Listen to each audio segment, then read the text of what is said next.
only 41, so it's been a long time. But beyond... No. Yo, bro. You don't like that car. If you had rehearsed, Not a very good car. you probably would have known that you can't give your age. Giving your age is going to get you run. I'm Jim Rome. 1 in 4 Americans have a disability. I'm one of them. I'm also a working mom who cares deeply about making sure every child with a disability thrives by getting their access needs met. We've got a trusted ally by our side. Easter Seals provides children and families the foundation for lifelong success through early learning programs, skills training, and prep for college and career. That's my Easter Seals. Make it yours. Join us at easterseals.com. Are you a parent of a 2 to 8-year-old? Listen closely for an exciting offer, then head to abcmouse.com/radio to learn more. By now, you've probably heard of ABC Mouse. ABC Mouse is like a little one-on-one teacher. It has helped her so much. We're offering a promo at abcmouse.com/radio to try it for free for a month, then $14.99 per month until canceled. Go to abcmouse.com/radio to see this offer. That's abcmouse.com/radio. Actual ABC Mouse users compensate for their testimonials, sponsored by Age of Learning.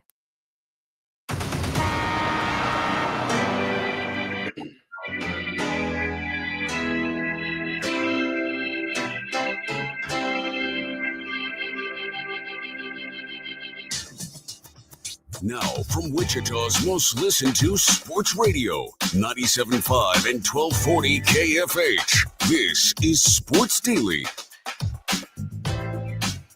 Well, hey there. Welcome in, everybody. It is Sports Daily here on KFH. Jacob Albrock, Tommy Castor alongside you, getting you ready for a Monday, recapping a busy weekend of football. Pretty disappointing weekend of football for us here in this part of the world, but we'll take you through all of it. The Chiefs fall. K-State falls. We're going to have some insight in both of those topics today. Voice of the Wildcats, Wyatt Thompson, joins us in just a few minutes here, and later in the show, Josh Briscoe of the Chiefs Radio Network is going to stop by, and we'll talk about it all. We've got a lot to get to today. The Royals are spiraling a bit here. We'll try to get to some Royals baseball. We'll get to it tomorrow for sure. Jalen Thompson is going to join us, our Royals insider. Today, though, it'll be mostly a football focus. It's all what's on tap, brought to you by the Wichita Brewing Company, now featuring the Pep Pepperoni Pizza. It's topped with sliced, cubed, deli-cut pepperoni. Pepperoni now available in a lunch or full size at Wichita Brewing Company. Pizza and beer made here. Jacob Albrock here alongside Tommy Castor. Max Power should be returning soon. Who knows where Max ended up in the world right now? There's no telling, but we'll get him back soon. Tommy, good morning. How are you? I'm good. It was a busy, filled football weekend yesterday. Had a chance to watch basically NFL football all day long, which was a lot of fun. First time I've been able to do that. I couldn't do that in week one. So that was fun. Final weekend of the Kansas State Fair. I was up there on Friday. You were there on Saturday. It was a busy weekend. Yeah, I was up there. I got Tuesday and Saturday. Thanks to everybody who stopped by the WSU takeover of the fair on Saturday to say hi. Had some fun with Mike Kennedy, some of the coaches. We're getting excited, man. It's we're in the middle of it for Shocker Athletics, but that of course that winter season is the one that we get the most run out of here. But we'll get there. It is football season. I'm with you. I couldn't do it in week one, Tommy. Yesterday I got closer, still not quite there to what I like. My ideal Sunday with the NFL, but it was real close. Got to see most of it, and that included the Kansas City Chiefs falling 20-17 to the Eagles. We're gonna dig way into this today, but I got to tell you, I would have never expected the Chiefs to outgain the Eagles in this game, and we're talking about two of the mainstays of this dynasty. As sort of the micro, the reason, of course, a Kelsey dropped pass that turns into an interception and a Butker missed field goal, as to how the Chiefs could have easily won this game. That exists. That dynamic exists. But the bigger dynamic is how good are the Chiefs right now? And I think alongside how good are the Chiefs right now, Tommy, comes how good will the Chiefs be when it matters the most this season. I think there's a lot of layers to comb through when you try to answer those questions. I think the answer is very different, quite frankly. to each one of those questions. But a 2017 loss to the Eagles nonetheless means an 0-2 start for the Chiefs now, and we'll see what the Chargers do tonight, or the Raiders, quite frankly. But they're gonna be looking up at somebody a couple of games back to open the year. Yeah, I mean, it was one of those games that I think we've become accustomed to, where there were so many frustrating moments in that game. And you look back on it and you look at the final score and you're like, man, how is it so close? Because there were so many different things that happened where you're like, man, this team they look awful. They don't look like a potential contender. They don't look like a team that can make another deep run. And then the final score is a 3-point spread at the end of the day, where there were a couple minor things here and there. The major discourse nationally, I'm sure, is going to be surrounding the tush push and, the way that the referees, didn't call penalties or whatever. That's not, I said this on social media last night. That's not why the Chiefs lost the game. It didn't help. It was frustrating. It was a tough day for all the Chiefs get all the calls people out there, because the Chiefs got none of the calls yesterday. It certainly didn't help, but that's not the reason why the Chiefs lost the game. The Eagles executed better, and there were multiple times where they didn't look particularly good. No, they either. had 216 yards of Yeah, offense. But when it mattered the most, they executed a timely interception in the end zone, the ball that bounced off of Kelsey's hands. And at the end of the day, they did what they needed to do to go into Arrowhead and get that win. The Eagles clearly have the Chiefs number right now. They have for a minute now. And going into Arrowhead and getting that win, that's, you can hang that up on the wall if you're an Eagles fan. Well, sure you can. And that's where I try with the Chiefs not to ever overreact to anything that we're seeing, right? Trying not to overreact to the fact that they only had one loss last year. It's clearly a flawed team. The fact that the year before they lost a bunch of games they shouldn't, but were not nearly as flawed probably as they were a year ago. Like, it's hard with the Chiefs because everybody is ready to make definitive statements about the Chiefs all the time, right? And we did this. This is nothing new. We did this with the Patriots. How many Tom Brady is done conversations were had during the middle of his run, and he did have a stretch in the middle, and then he went and won, 5 more after that. So, like, it's hard with the Chiefs because they're always under the microscope. You can look around the NFL and see weird things that happen every week. Like, everybody loves the Broncos. The Broncos just lost yesterday to the Colts.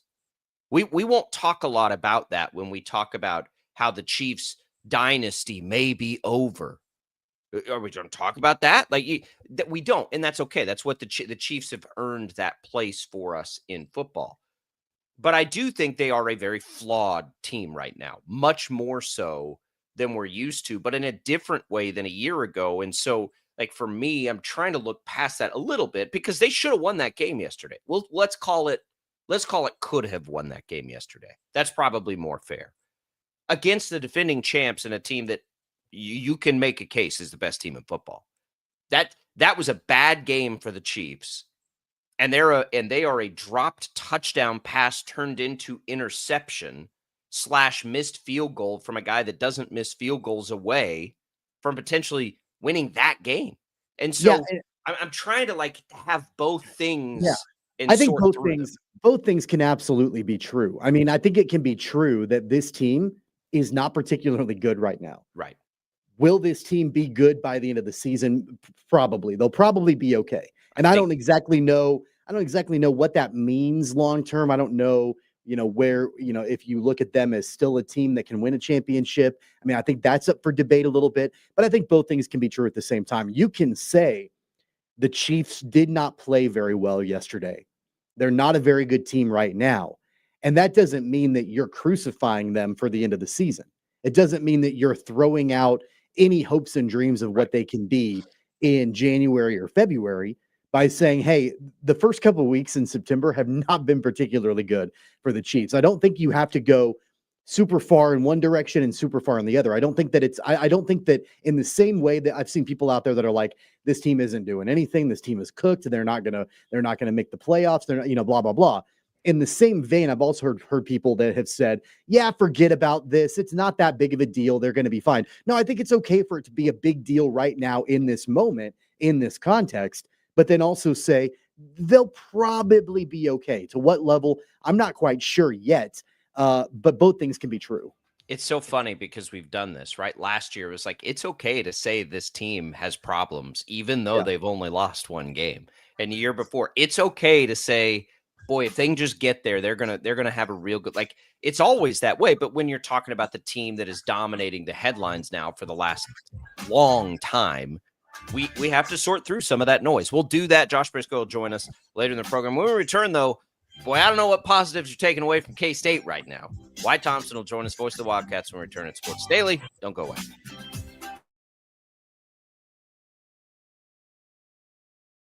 Lightning, hail, tornadoes, flooding. It's the worst of severe weather, and it's coming. Spring brings warmer temperatures, but also dangerous weather conditions. Stay up to date day or night with the Storm Team 12 weather app. You'll get accurate forecasts, so you can plan ahead and stay safe, no matter the weather. Download the Storm Team 12 weather app, brought to you by Stutzman's Greenhouse. The future of television has arrived. Next Gen TV is here with stunning video, movie theater quality sound, enhanced voice clarity, and interactive features, all upgradable for the future. Learn more at watchnextgentv.com.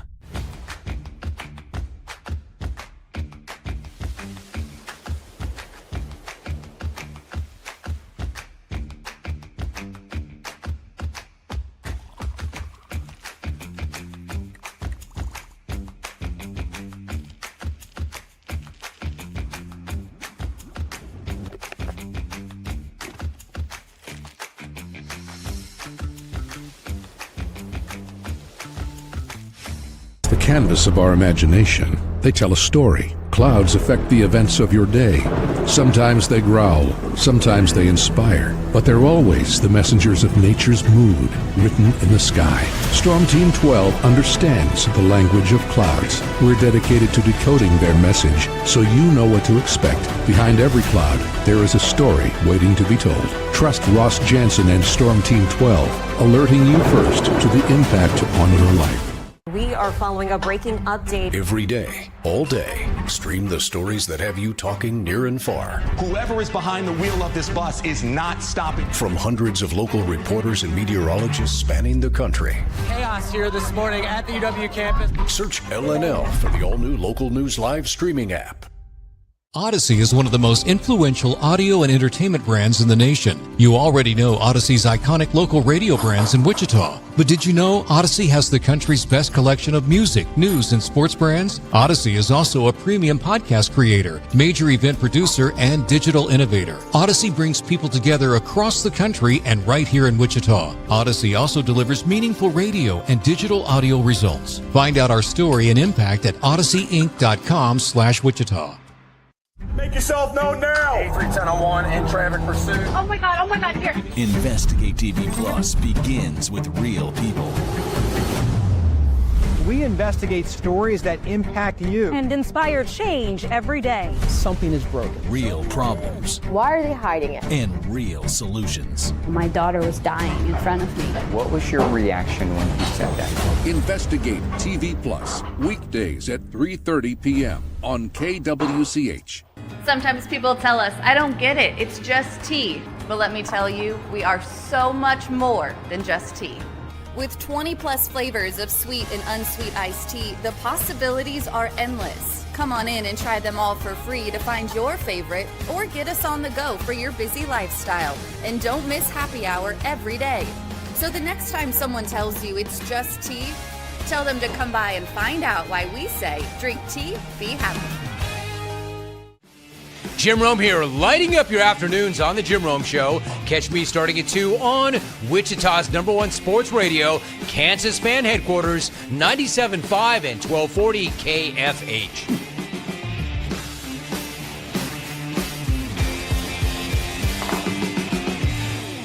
Mornings are busy. We're here to make your mornings better. We report the stories that affect you. 3 more hospital lies from contaminated apple juice just a day after the FDA issued a recall.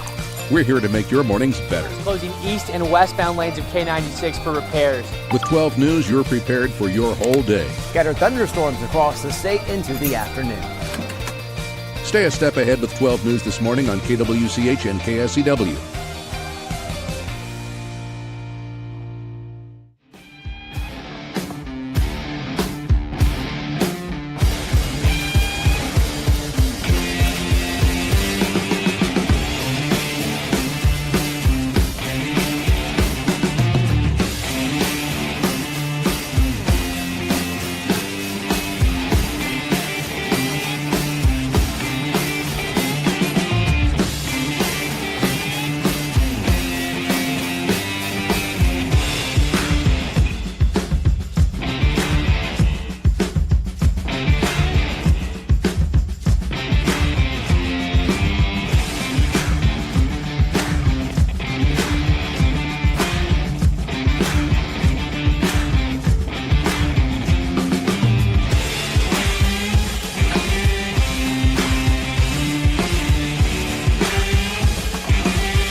And now, digging deeper with the teams you follow, it's another Sports Daily Insider interview on KFH. All right, welcome back in, everybody. It is Sports Daily here. Jacob Albrock, Tommy Castor with you. We are joined now by the voice of the Wildcats, Wyatt Thompson. Wyatt, I don't know. Where do you start, right? Yeah, I don't know where to start. K-State falls 23-17 to Arizona. Musters only 193 yards of offense, including only 88 yards through the air. I don't think we envision Arizona being a juggernaut defense this season. You know, I think we wondered for a long time through the first parts of the season. We're like, what's going? To me, the very clear and most pressing issue is this offense just is not very good, and I don't know how much better it's going to get or how much it's just that they're not playing well. Well, you said a lot there, and I guess let's start with the offense because for me personally, I think it is probably going to have to be starting up front. They just have not been good enough. They've been trying to mix and match and kind of figure out what the best personnel is. I'm not sure how you go about fixing it in basically a week here and then get into game week next week with UCF. But I just wonder out loud here if, and again, it's just me thinking out loud here. Maybe you just try to pick your best 5 guys and stick with them for a while, because some have talked about Andrew Langang moving, one series he's the right guard, one series he's the right tackle. We've had the 2 transfer guys, Terrence Enos and JB Nelson, be in and out. Part of that, of course, is health. Some of that is, trying to get Gus Hawkins, some reps and a chance. And I think it's just led to inconsistencies. But it isn't just that side. I think they have had trouble getting any push offensively in the run game from the get-go.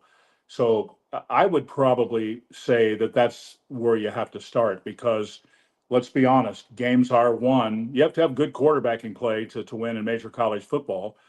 But you also have to win the line of scrimmage. And right now they're not doing that. And thus 1-3, and probably some would say pretty fortunate to be 1-3, actually. Really the only major offensive play in that entire game, the very first play of the third quarter, and Jace Brown lines up his quarterback, takes it 75 yards. And I think that I probably had the same sort of reaction to that as most of the fan base did. Why can't they do that sort of thing all the time? That was the one explosive play offensively from this team. And yeah, it was a little bit of a trick play, a little bit of a different look, having a wide receiver line up his quarterback. But at this point, when you're 1-3, I would suggest moving forward, like throw the playbook out the window and just start doing some crazy things to try to get a spark going. Well, I think you said it. I think the fan base feels a lot like that too, and I think they have, been disappointed with this offense in virtually every way. I mean, I think I said it to you guys last week. I mean, I think we're all hoping for more quarterback run game from Avery. That really hasn't happened necessarily. And he had the one play the other night, which really took even me by surprise, where he started to take off and wasn't in a dead sprint by any stretch, but he was really getting ready to go from third gear to fifth gear and just stopped and threw the ball. And it's like, man, I think it's frustrated everybody. The reality of it is, again, I go back to the run game and the push there. That means K-State hasn't been very good on first down. Third down has been a real problem for K-State on both sides of the ball through the first 4 games. Why not try to do that a little bit? I know you can't do it all the time, and I don't know that you get away from who you are, but there's the real question, right? Who is K-State offensively right now? Coach Kleiman talked about that in post game with us. Not sure what happened to, the team that got ready for this season, identity wise, but this isn't the team that I thought I saw prepare for this season, right, wrong, or indifferent. And I don't have all the answers as to why. It's not the same team we thought we saw against Rutgers in the bowl game. I think there's been this weird narrative with Avery Johnson that they're refusing to run him. Mm-hmm. I don't think that's the case. And maybe it's both of these things, but you just brought it up. Like, there have been opportunities for run that he has not taken at all. And that does seem different this year. Don't know why that is. I don't know if it's by design from him or from the coaches, but it clearly changes this offense when he won't just take off and take the 20 or 25 yards when it's there. He's one of the most athletic players on the field, but it's not happening, not by design or by ad lib.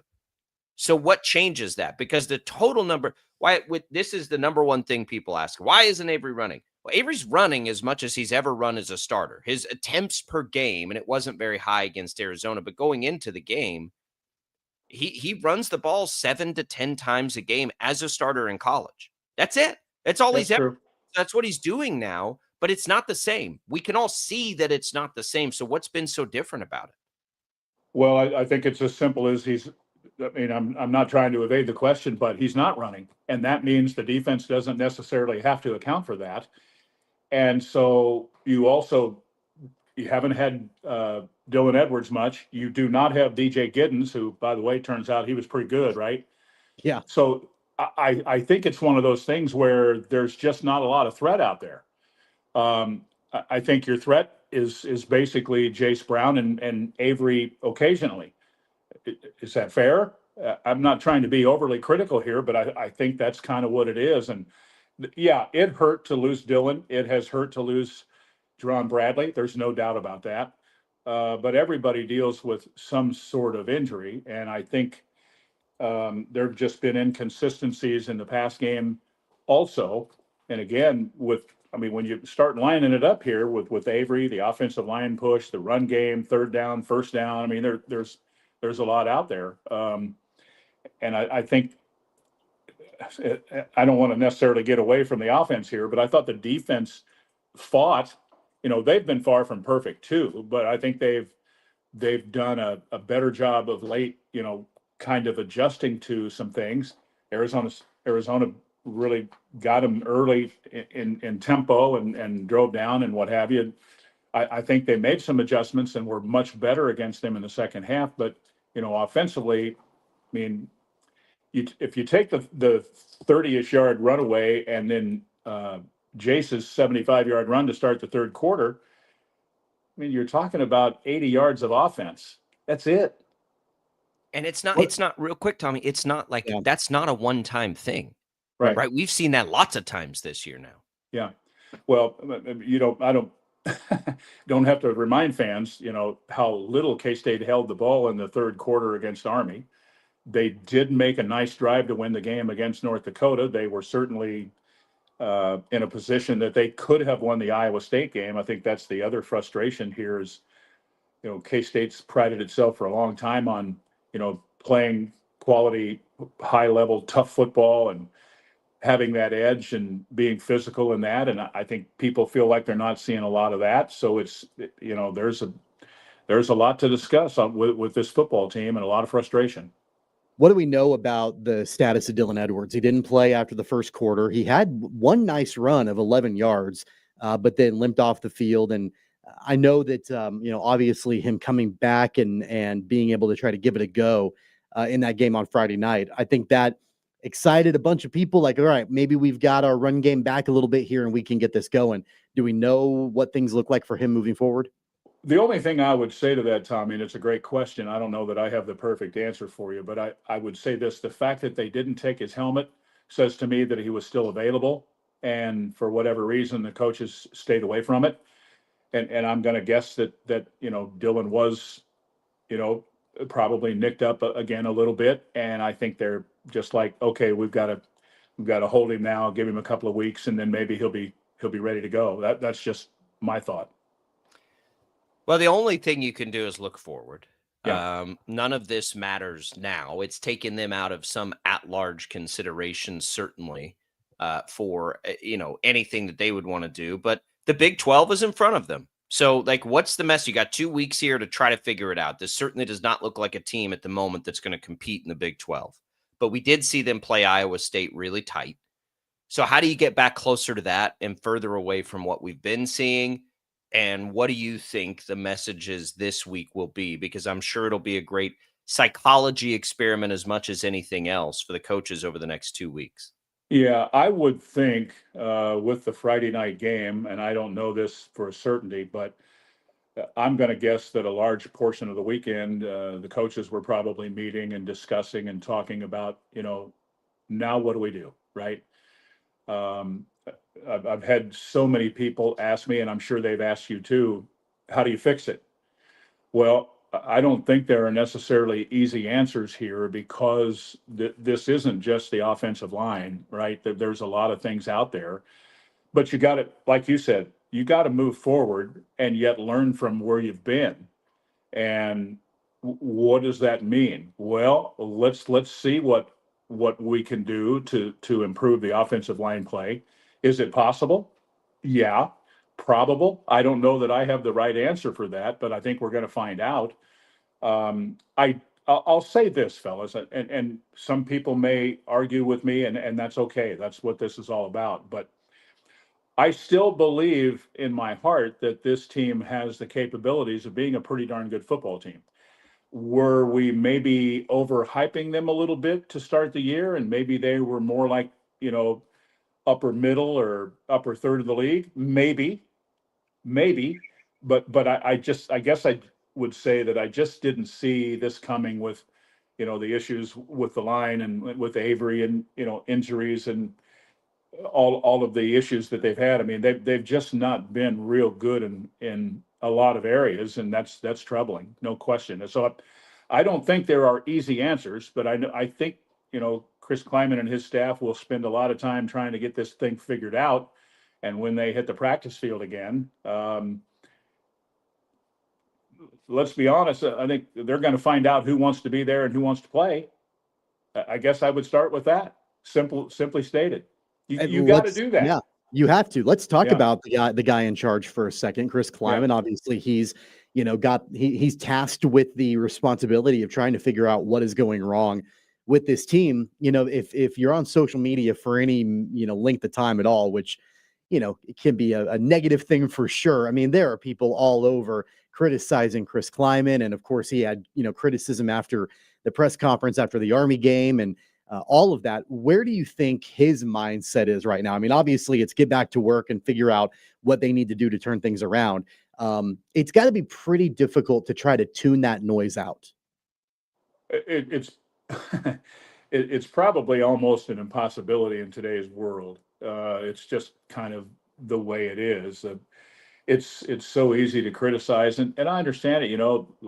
I've heard a lot of people say they're paying these guys, they should be better. I get that. I think it's true, but I think with the paying of the athletes, I don't know that anybody really talked about this.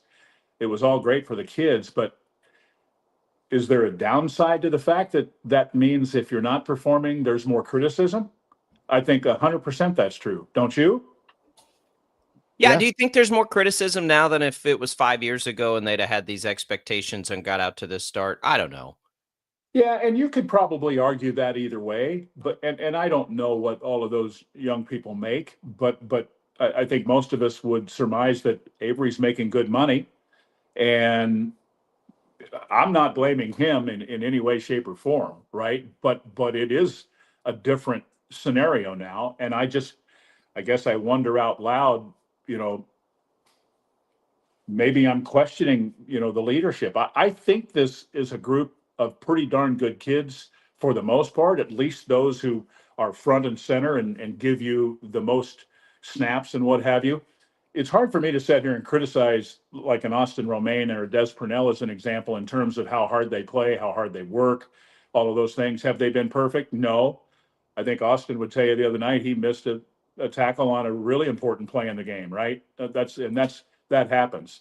I'm just saying I think you're more open for criticism with that kind of stuff now. Maybe it's not a ton more, but it is some more. It's at in least my mind. different, right? Yeah, it's at least a different criticism. Yes, sir. Avery's not playing well. I don't think anybody needs to dance around that. He's not Exactly.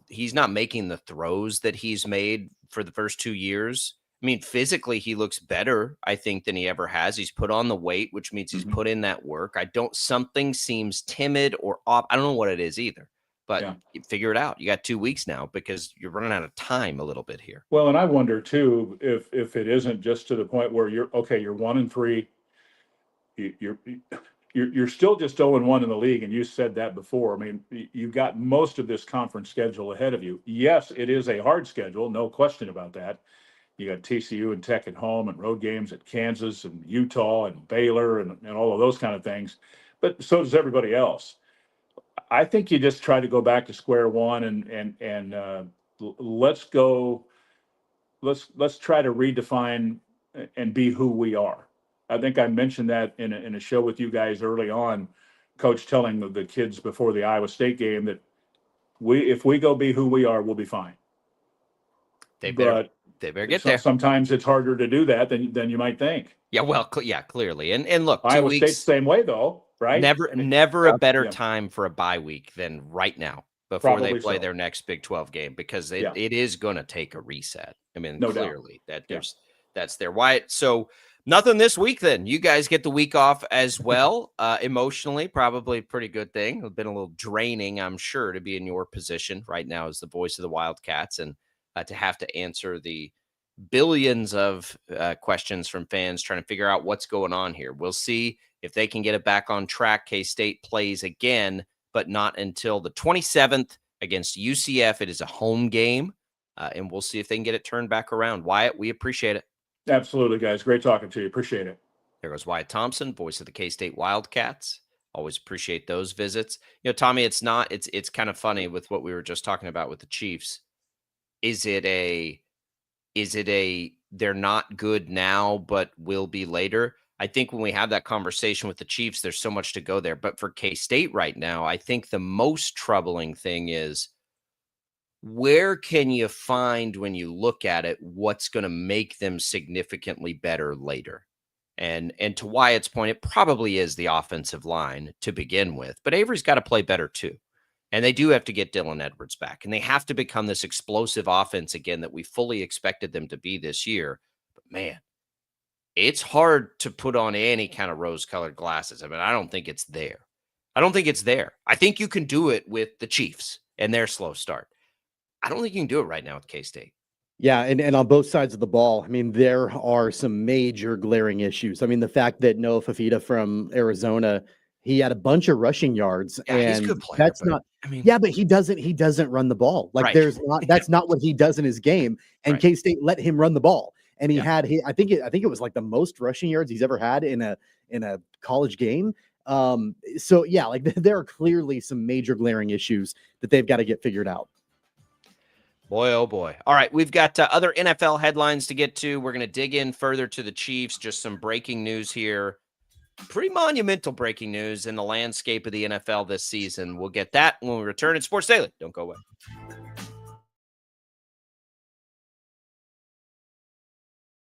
Lightning, hail, tornadoes, flooding.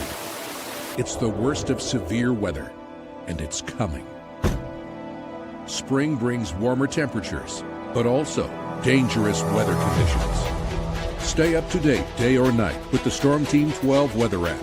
You'll get accurate forecasts so you can plan ahead and stay safe, no matter the weather.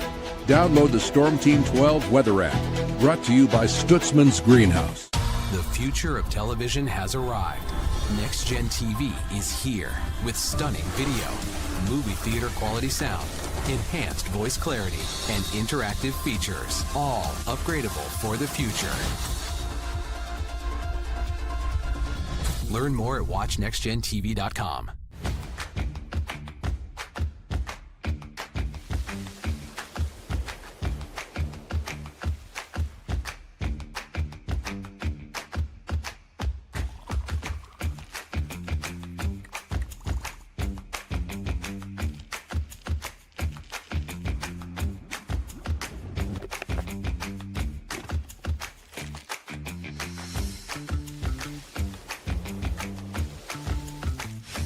The canvas of our imagination. They tell a story. Clouds affect the events of your day. Sometimes they growl, sometimes they inspire, but they're always the messengers of nature's mood, written in the sky. Storm Team 12 understands the language of clouds. We're dedicated to decoding their message, so you know what to expect. Behind every cloud, there is a story waiting to be told. Trust Ross Jansen and Storm Team 12, alerting you first to the impact on your life. We are following a breaking update. Every day, all day, stream the stories that have you talking near and far. Whoever is behind the wheel of this bus is not stopping. From hundreds of local reporters and meteorologists spanning the country. Chaos here this morning at the UW campus. Search LNL for the all-new Local News Live streaming app. Odyssey is one of the most influential audio and entertainment brands in the nation. You already know Odyssey's iconic local radio brands in Wichita. But did you know Odyssey has the country's best collection of music, news, and sports brands? Odyssey is also a premium podcast creator, major event producer, and digital innovator. Odyssey brings people together across the country and right here in Wichita. Odyssey also delivers meaningful radio and digital audio results. Find out our story and impact at odysseyinc.com/Wichita. Make yourself known now. 831001 in traffic pursuit. Oh my God, here. Investigate TV Plus begins with real people. We investigate stories that impact you. And inspire change every day. Something is broken. Real problems. Why are they hiding it? And real solutions. My daughter was dying in front of me. What was your reaction when he said that? Investigate TV Plus, weekdays at 3:30 p.m. on KWCH. Sometimes people tell us, I don't get it, it's just tea. But let me tell you, we are so much more than just tea. With 20 plus flavors of sweet and unsweet iced tea, the possibilities are endless. Come on in and try them all for free to find your favorite or get us on the go for your busy lifestyle. And don't miss happy hour every day. So the next time someone tells you it's just tea, tell them to come by and find out why we say drink tea, be happy. Jim Rome here, lighting up your afternoons on the Jim Rome Show. Catch me starting at 2 on Wichita's #1 sports radio, Kansas fan headquarters, 97.5 and 1240 KFH.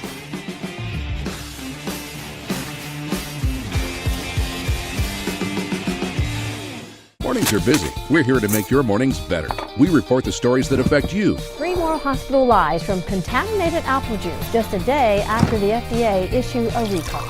We're here to make your mornings better. Closing east and westbound lanes of K96 for repairs. With 12 News, you're prepared for your whole day. Scattered thunderstorms across the state into the afternoon. Stay a step ahead with 12 News this morning on KWCH and KSCW.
Can't count on much, but you can always count on Sundays with the NFL on CBS and Paramount Plus. Stream your local NFL game live every Sunday, all season long, starting at just $30 for your first year. That's like $250 a month. Visit ParamountPlus.com/NFL to get started today. Tommy, big day in the NFL yesterday. And big news this morning is we'll get back to the Chiefs. Reminder, Joshua Briscoe of the Chiefs Radio Network joins us in the next hour. Don't worry, Chiefs fans, lots of Chiefs talk. But the news that has come down in the last few minutes is the news that I think Bengals fans certainly feared, but I think NFL fans kind of feared this. Joe Burrow is going to have surgery. I mean, are we just simply calling this turf toe? It's a turf injury. It's a toe injury, I should say. Surgery out to up to 3 months now for Joe Burrow? A minimum of 3 months, according to Adam Schefter. It's turf toe, but he also had like some torn ligaments in his toe as well. And so, Adam Schefter reporting that we're talking about a minimum of 3 months. We were texting yesterday, and I sent you this. Like, Joe Burrow's Andrew Luck. Like, it's criminal how the Bengals have let him play behind the line he's played behind his entire career. Guy has always taken way too many hits for a quarterback that does not run. And this is what we saw with Andrew Luck. And it ruined one of, a guy who's got a chance to at least be, one of those guys, right, all time. And Burrow has been hurt significant amounts of time now throughout his career. The crazy thing is the Bengals finally are not off to a slow start. They're 2-0, and that never happens for them. So it's a bummer. I hate it. Like, I love watching Burrow play. I think this sucks. But it is what it is. There are injuries in football. It's one of those things too, Tommy, as we look at it and we bring it back to the Chiefs. When I see the Chiefs yesterday, like, we can clearly look around the NFL right now and see teams that are better than the Chiefs are on September 15th, right? The Eagles, who we assumed weren't that much better, which was interesting. But, the Bills are, and the Ravens are, of course. And, maybe the Chargers are. We'll see them play tonight. The 49ers don't have their quarterback, though. The Vikings, do you have them in there? Did you watch them play football last night? Horrible. The Bengals just lost their quarterback. There aren't a lot of them, right, that you can just look at and be like, oh, yeah, that team's way better than the Chiefs. There are some, but I think the reason that, like, for me, it's like, okay, this is going to be a rough 6 weeks. It is. But, man, it's probably, what did I say to you yesterday? By Halloween, this is going to be a very good team. I do think that. Obviously, things can derail that. But if the sequence of things that are supposed to happen between now and then happen, I do think this is going to be a good team. I will say that Travis Kelce's not as good this year so far as I thought he would be. And I think mostly it's just physical and him being older. He's just older, right? And I think his play thus far has really amplified not having Rashee Rice. And now in the short term, Xavier Worthy. Worthy will be back, but we don't even know what version of Worthy, right? Like, Worthy's going to have to play through a separated shoulder, which happens. Guys do it. Not typically at wide receiver, but we'll see how that limits him. But, Kelce is not able to pick up as much slack as maybe I had hoped he'd be able to in the pass game. And so they are going to have to just limp through this thing in the pass game. I mean, I've never seen them try to force something as much as they were trying to force that deep ball to Thornton, but it was there several times. And so they're probably going to open it up. The thing I was most proud of yesterday with the Chiefs is they knew what they had to do. They had to run the ball. They weren't doing it wildly effectively, but they didn't get away from it. Even if you take away, which obviously Mahomes running the ball was highly effective, but even if you take that away, they ran the ball 19 times with their backs, Tommy, and they're just going to have to kind of commit to doing that a little bit. I don't know if their defense can hold up. My fear with it is that it won't, but it did yesterday against one of the best offenses in football. And I do think that's a good sign for their chances to at least get, 2-3 wins out of these games before they start to get some of their firepower back. Yeah, there's a lot to react to from everything you just said. I mean, I think that first off, from the running perspective, I felt like the running backs, I thought they did what they needed to do. That they're not, they don't have Derrick Henry or Saquon Barkley back there, but I felt like Kareem Hunt looked okay. I mean, he had a couple good runs that looked pretty solid. Where, does he have a whole lot of juice left? Not a ton, but he's got enough, and he was able to get the job done. I thought Isaiah Pacheco looked, pretty solid. At one point, I was pretty surprised that they handed the ball to Isaiah Pacheco 3 straight plays in a row. Like, that doesn't happen, but they did that. They didn't abandon the run. And Patrick Mahomes ran the ball phenomenally. At one point, that was the only offense the Chiefs had, was running the football from, him pulling the ball down and running with it. That was the touchdown run and all of that. That was the only consistent offense that Kansas City had.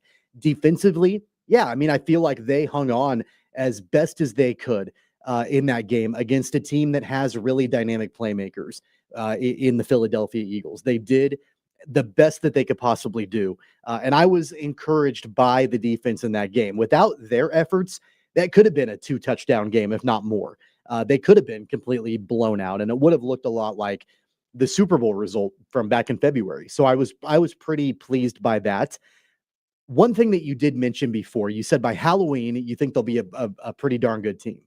I think by Halloween, they'll probably be okay, but I'm not sure that I'm ready to say that, like, oh yeah, they're going to continue to get better and better and better as each week goes on. This might very well be a team that, we talk about, man, if they can just find their way into the playoffs, at that point, all bets are off, and then we can see what they can do. But I'm not ready yet to say that by Halloween they're going to be like the switch is going to be flipped, and they're all of a sudden going to be this juggernaut. Yeah, I don't think it's a switch flipping as much, and I do think the playoff thing exists as long as they generally stay where they are right now with help. The thing for Halloween for me is they'll start to get some players back. Worthy is the elephant in the room. I don't know what Worthy is able to do. Like, I don't think he's just going to get better, his shoulder. So whatever version of him we're going to see is what we're going to get. But they'll have Rice back, which we know will help Mahomes. And the line does look better. We're not all the way there yet with the line, but it looks better, right? It looks better. There's more, I would say, consistency overall from top to bottom, having that anchor on the left side. I will say, you mentioned Rashee Rice. I probably yesterday during the game have been the most angry at him. Right, I know. Than I have been, because it's glaring. They desperately need him, and it's not like, ACL tear, he's going to be out for the season. No, this is like a result of his own actions. Right. And he actively, with his absence, is harming the team. And so that's probably the moment that I'm watching them try to force deep balls to Tyquan Thornton and this check down Charlie offense that they don't really have any other choice but to do. And they're really trying to pepper, Kareem Hunt to run the football and like all of that. I'm like, man, like, this was all avoidable with Rashee Rice. It was all freaking avoidable. And that was probably the most angry I've been at him from the beginning. When all this started, when he had that car accident and all of that, to now, I'm like, man, I hope you enjoyed that, because now you're actively harming this team by not being able to play. Yeah, and look, he got hurt last year. So we haven't seen him play in a very long time, but he had such a connection there. And now with Worthy hurt especially, it's going to, if this team the last 2 weeks had a healthy Xavier Worthy, it's very different. And wide receivers don't typically like individually impact things like that much, but for them they clearly do, because it opens up the offense a little bit, and because Kelsey's getting older. Like, that security blanket is no longer there. And I'm not just talking about the drop and the slower reaction. It's a lot of things that we kind of saw last year a little bit, I think, that are, I had hoped would just go away because he changed his body type and did these things, but we're not seeing that so far. Yeah. And what's frustrating about the whole Travis Kelce situation from yesterday's game is that, the cameras catch him on the sideline at one point, cussing and like, I'm tired of this and like whatever, with the lack of offensive production early in the game. And then you have a crucial, should be a touchdown, and you can't put that on anybody else but Travis Kelce. No, and I know Patrick Mahomes tried to own it in the press conference, because that's what he does. Talking about, oh, had I put it in a better, like whatever, that's not true. The only person to blame on that is Travis Kelce, and so like those two things don't really compute in my mind. It's unfortunate. Like, it's unfortunate that like that sort of thing happens after he's the guy on the sideline that's getting angry and he's throwing his helmet and like, we got to turn things around. We got to get things cleaned up. And then he's the one. I read a stat, by the way. I don't know if you saw this. I read a stat that dropped pass interception that resulted, according to the analytics, to a negative 7.5 point swing. Right. Like the winning percentage for the Chiefs, I think it went from like 53% before that play down to like 24% after that play. Like that to me felt like the final nail in the coffin at that point. And you can't put that on anybody else. No, it wasn't a perfect throw. Here's what I'm seeing. It was a pretty darn good throw. But Kelsey also picked one up off the ground that was a bad throw from Mahomes. Mahomes is not playing amazing either. Mahomes missed one of those deep balls. It was wide open to Thornton that was going to be a touchdown. That also swings those percentages. What if they score that touchdown, right? Like, it's all around. And I think Kelsey's frustration is as much as at himself. I think he's frustrated at the entire unit, and obviously he's included in that. But the difference that he made to just like not only give Mahomes that security and that trust and make plays and make, chicken salad out of what, that is what is getting less frequent, I think. So yeah, if a pass is a split second too late on the cut, and I don't know, I'd have to go and ask Andy Reid and put him on a lie detector of where that throw needs to be and what time, right? To know that. But the reality is it's just a play that Travis Kelce 2 or 3 years ago makes 100 times out of 100 times. Whether the throw was on time or not, he makes the play anyway. And Mahomes is not crystal clear sharp right now. And there are a lot of reasons why, because he's running for, he's doing all these different things. And he's also getting older too, right? Like it's all fine. They just like, there has to be an adjustment. And that's where young guys, dynamic, explosive guys like Rice and Worthy being gone, I think really get amplified. I mean, right now, your offense is based on Travis Kelce, older player, Juju Smith-Schuster, older player, Patrick Mahomes, getting a little older, right? Not to the level of those guys, but he's also not 24 anymore. But it's all of those things, and it's Tyquan Thornton, a kind of a journeyman who does this one thing really well. Like, it's going to take a minute. And does Rice and Worthy fix all of those things? I actually think they fix a lot of them. And I don't know what we're going to see with Worthy. It will be very interesting to see how much Worthy can give them, because if it's not much, we're going to see this a lot over the next few weeks. I mean, we just are. It's going to feel like last year, except you don't have that lucky bounce at the end of every game that puts you at 15-1. You lose some of those games like you did. Unlucky bounce off of Travis Kelce's hands. You don't win that game. That thing goes both ways, and we've seen it thus far this season. We'll have much more on the Chiefs coming up in the next hour. We will continue the conversations here on Sports Daily. Don't go away. It's Albrecht and Caster on a Monday.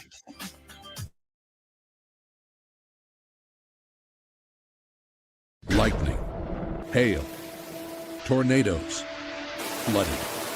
It's the worst of severe weather, and it's coming. Spring brings warmer temperatures, but also dangerous weather conditions. Stay up to date day or night with the Storm Team 12 weather app.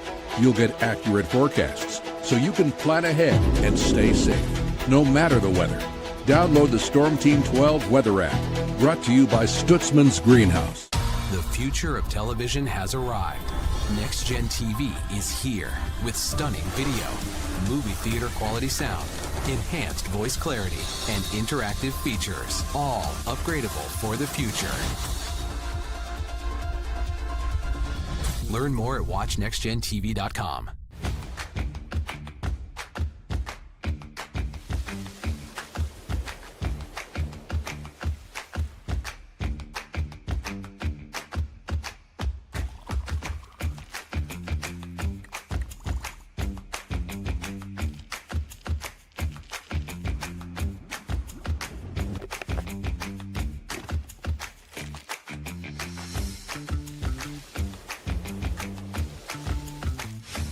Canvas of our imagination. They tell a story. Clouds affect the events of your day. Sometimes they growl, sometimes they inspire, but they're always the messengers of nature's mood written in the sky. Storm Team 12 understands the language of clouds. We're dedicated to decoding their message so you know what to expect. Behind every cloud, there is a story waiting to be told. Trust Ross Jansen and Storm Team 12, alerting you first to the impact on your life. We are following a breaking update. Every day, all day, stream the stories that have you talking near and far. Whoever is behind the wheel of this bus is not stopping. From hundreds of local reporters and meteorologists spanning the country. Chaos here this morning at the UW campus. Search LNL for the all-new Local News Live streaming app. Odyssey is one of the most influential audio and entertainment brands in the nation. You already know Odyssey's iconic local radio brands in Wichita. But did you know Odyssey has the country's best collection of music, news, and sports brands? Odyssey is also a premium podcast creator, major event producer, and digital innovator. Odyssey brings people together across the country and right here in Wichita. Odyssey also delivers meaningful radio and digital audio results. Find out our story and impact at odysseyinc.com/Wichita. Make yourself known now. 8310 in traffic pursuit. Oh my God, here. Investigate TV Plus begins with real people. We investigate stories that impact you. And inspire change every day. Something is broken. Real problems. Why are they hiding it? And real solutions. My daughter was dying in front of me. What was your reaction when he said that? Investigate TV Plus, weekdays at 3:30 p.m. on KWCH. Sometimes people tell us, I don't get it, it's just tea. But let me tell you, we are so much more than just tea. With 20 plus flavors of sweet and unsweet iced tea, the possibilities are endless. Come on in and try them all for free to find your favorite or get us on the go for your busy lifestyle. And don't miss happy hour every day. So the next time someone tells you it's just tea, tell them to come by and find out why we say drink tea, be happy. Jim Rome here, lighting up your afternoons on the Jim Rome Show. Catch me starting at 2 on Wichita's #1 sports radio, Kansas Fan Headquarters, 97.5 and 1240 KFH.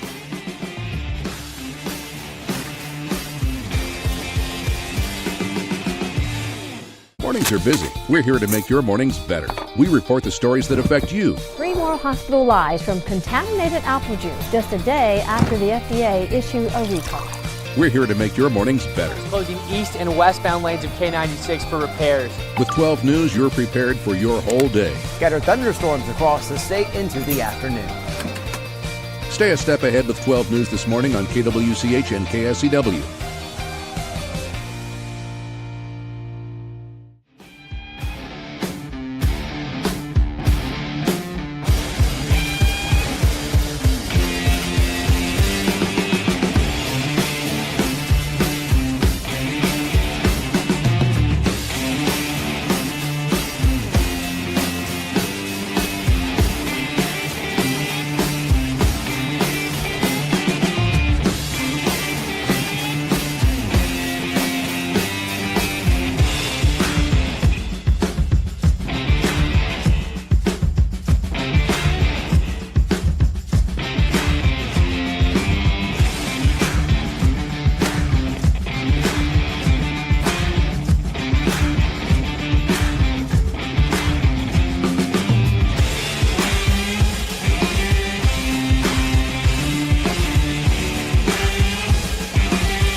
Now, from Wichita's most listened to sports radio, 97.5 and 1240 KFH. This is Sports Daily.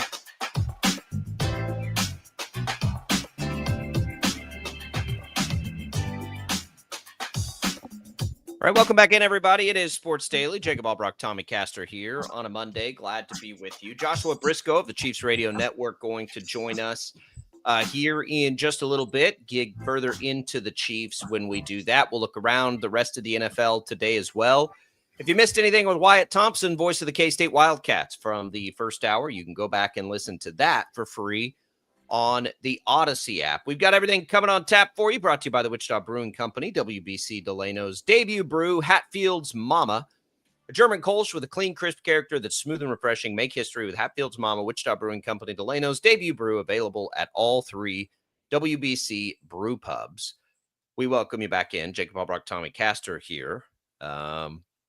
Thanks to Prairie Fire Coffee, by the way, for keeping us fueled up each and every morning here on KFH, all across the Odyssey station. So, Tommy, we've spent some time with the Chiefs. We'll spend some more time with the Chiefs as we make our way through. Losers 20-17 to the Eagles, 0-2. We will see what happens today with the Chargers and the Raiders. Somebody is going to be 2-0 in this division. It won't be Denver. If we look across the AFC, Cincinnati is now a clearly flawed team. All alone at the AFC North is Joe Burrow, we learned just within the last 30 minutes. Will miss a few months here. Buffalo's going to be the class of this thing. I still like Baltimore the most, but Buffalo sure did look impressive yesterday. Pittsburgh looked a little different. Like that's the thing with the Chiefs. I don't, they're going to be in about the same position, I think, at the end of this as we already thought they were. I don't know that I ever thought they were going to be the 1 seed this year anyway. But I do think it's different than 2 years ago. 2 years ago, you could just say, they got Mahomes, they got Kelsey, they got, which I did, and they'll be fine. I don't think it's that simple this time. It's not as much of like, oh yeah, they got Mahomes, they got Kelsey, they got Andy Reid. If they just get to the playoffs, they'll be fine. I don't think that's the case. Like, they've got to play better now too. But I will say, we have not talked about this side of the ball yet. The defense has looked better than I thought it would. There are still problems with it. The pass rush, most namely to me, that's a problem. That's a pretty big problem. But other than that, like, I did not expect them to be able to hang that way in that game yesterday like they did. I don't know if it's sustainable. If it is sustainable, though, it's going to make all of this a whole lot better. They are going to be able to win some games ugly if they can get that kind of defense. So we'll see. I don't know how much you believe in that side. I think I'm still kind of in like wait and see mode with it, but I was impressed yesterday. Yeah, I mean, I feel like they shored up some of the issues that maybe they had in Brazil. That it was a much better outcome, I think, defensively for Steve Spagnuolo's crew in yesterday's game than it was the very first game of the season. I thought the run defense was pretty good when you're taking on Saquon Barkley. He still got into the end zone, but he didn't run all over the Chiefs defense, which I thought was a positive. I thought the secondary outside of, I can think of that one deep ball to Devontae Smith that, wasn't great coverage. But other than that, I felt like the secondary looked pretty solid. Really, it's the pass rush. Like, there's very little, if any, pass rush whatsoever. The only time that they were ever able to get any kind of even a little bit of pressure on Jalen Hurts was when they were blitzing. If it wasn't a blitz, they weren't able to do anything. And so, yeah, that's a little bit concerning for sure. I'm curious to know injury-wise what things look like as we move forward. I know that Mike Dana was hurt and he exited the game. Christian Fulton exited the game as well. He was kind of their big, premier free agent that they signed during the offseason, and he was banged up during training camp and preseason and all of that. He exited the game yesterday as well. I'm curious to know what things are going to look like defensively for them from an injury perspective. But yeah, by and large, I felt like the defense, I mean, let's be real. They kept the Chiefs in the game yesterday. They kept them within striking distance. And had it not been overall for that defensive effort, especially on third downs, it could have been a much, much, much different outcome. 100% could have. There's no question. Austin asks us on YouTube, by the way, thanks for watching us on Facebook, on YouTube, on X. Do you think Matt Nagy has anything to do with the offensive struggles? No. I mean, No. their points per game. Here's where I think it's a little interesting. If you go back, since he's been the offensive coordinator, they're down points per game quite a bit. I don't think we can ignore it. I don't know if another offensive coordinator would be doing any better, but this is not Matt Nagy's offense. If anybody thinks this is Matt Nagy's offense, you have not followed Andy Reid's career. This is Andy Reid's offense. This is his team. Right. In the same way that, Eric Bieniemy was the recipient of some really, really solid teams as offensive coordinator. It was Andy Reid's offense. It always has been Andy Reid's offense. He's an offensive guy. I think Matt Nagy can be a pretty convenient scapegoat in all of it, but this is not. It's not his offense. It's not his team. Will he last? I mean, who knows? I mean, he'll last throughout the course of the season, I'm sure. But it's not. I put very little of it on his shoulders. It's Andy Reid's team. It's his offense. Yeah, it's obviously a different dynamic than exists in a lot of places because Andy Reid is still so involved. But I don't also want to totally gloss over the fact that in the 3 seasons prior to Nagy's return as the offensive coordinator, they were scoring just under 30 points a game. And then the 3 seasons he's been the offensive coordinator, they're at 21, 22, and 19 points a game.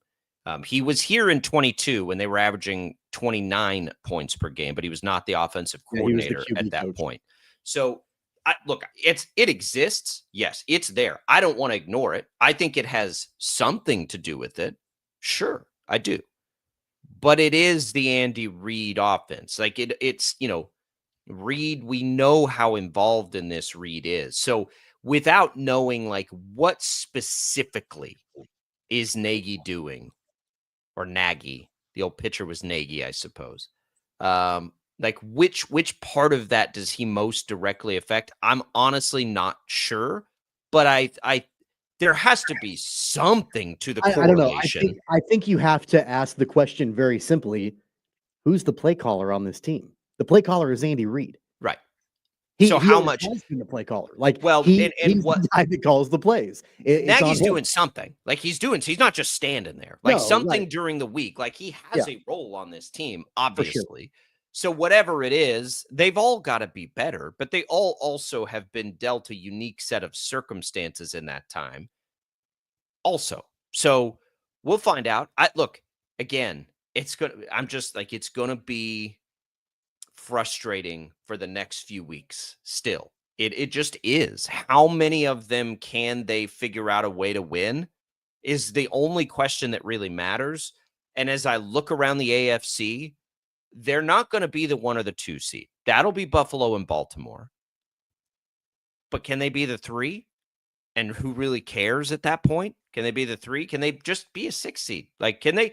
This might be the year the Chiefs don't win the division. Has anybody that could happen? There were a lot of people that predicted that by the way, at the beginning of the year. It's fine. It's going to happen at some point. Maybe this is that year. Does it really matter? Probably not. Right? Because it's unrealistic to think they're going to be in a position to do that anyway. Yeah, I think 2 weeks into the season, I think you also have to look at a couple of surprising teams. And I know it's very, very early, but yeah, we can talk about Baltimore. We can talk about Buffalo. I mean, obviously they are the cream of the crop in the conference, but man, the Colts are 2-0. And Danny Dimes looks pretty damn good. Good fit. The Jags are 2-0. No, they lost. Or they're 1-1, but they looked good yesterday. Right. Yeah. Like they look like an improved team. The Chiefs get to play in this stretch, by the way. Well, that's true. Like they look like an improved team for sure under Liam Cohen. They're definitely improved. I mean, no doubt about that.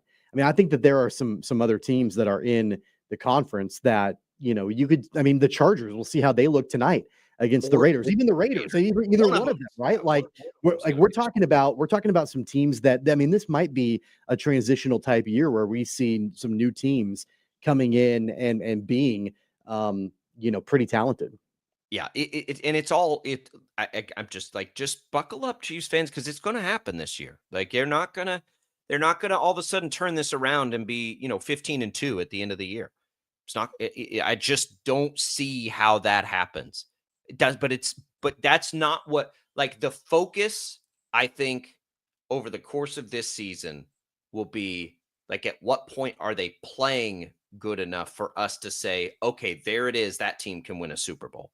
I don't think we're going to see that through the first 6 weeks of this season. So when does it come? Does it come? I think becomes that question. There are pieces that you like better than you liked a year ago. There really are.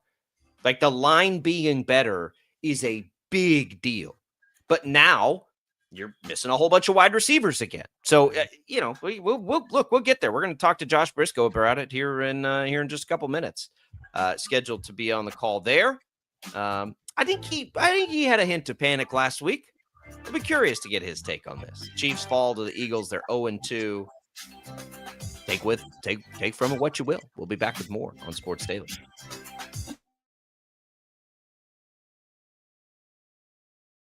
Lightning, hail, tornadoes, flooding. It's the worst of severe weather, and it's coming.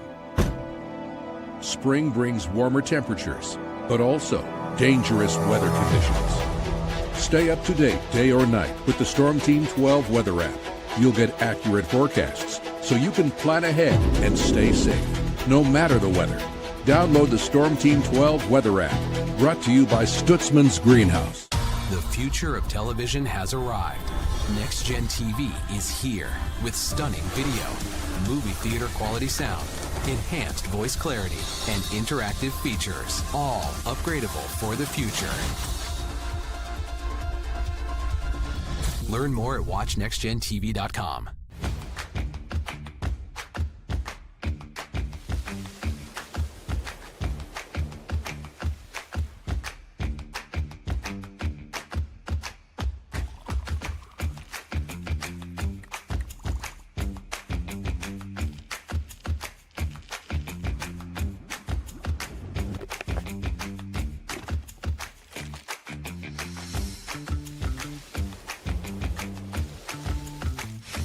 The canvas of our imagination. They tell a story. Clouds affect the events of your day.